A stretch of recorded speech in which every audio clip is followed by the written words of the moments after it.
Mor Belul. Qëna ike, mor Belul. Mor Belul.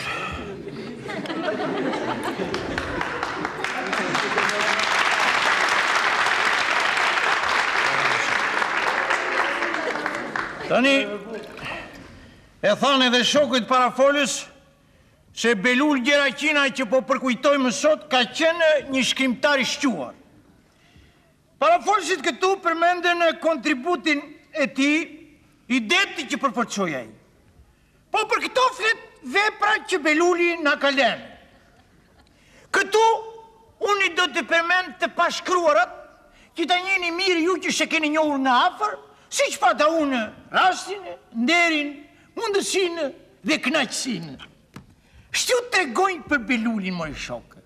Më kujtojnë që sot takimi i fundit me te. Ashtu si gjithë jetën, edhe në ato qaste, unë ju ndodha pranë.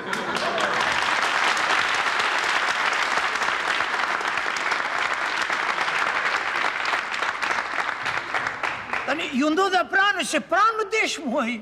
Ti selo më frimëzon, thoshte. Mi shton forcat, thoshte. Dhe ja shtoja vërtet unë ati.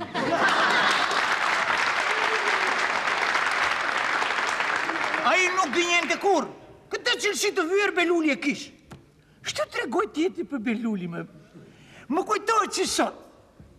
U më shtetë kështu në bryle, në krevat, si që ishte dhe më tha. Se Laudin i dashur, tha, miki shtrejnë, afroju. Unë ju binda. Ti shelo, tha, ke qenë njeriu më i afërte për mua. E pa shka gjo Belul, tha, së kështë një... Jo, tha, jo. S'ke që do jetën, tha, po nuk kur pate pranë një njeri me vlerë. E kishte fjallën për mua.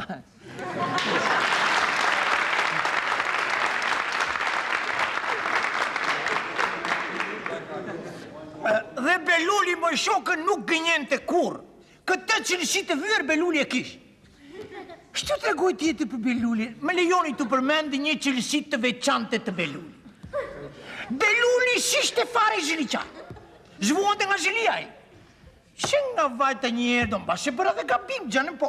I lexova një novele nga ato që kësha shkruar unë kështu. Mi po që bëri vaki, thoni ju. Sa mbarova leximin, u ngrit e mori nga rafti tia 10 novela të pabutura që kësha për vetë dhe i hodhi në zjarë. Po që bëre më kështu i thashe?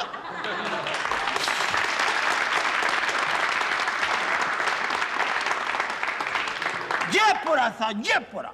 Tani që lexova dhe dëgjova novelën tënde, tha, më vjen turp.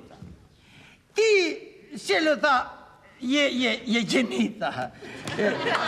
Nuk e me mëndë, tha, si sa njëri ma do të besh. Për shumë kohë, njerëzit, bashkë kosit e tu. Kishte fjallën për juve, kështu.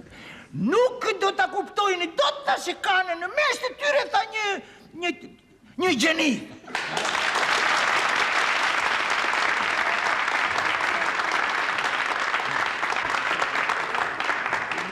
E kishte fjallën për mua, të ne, se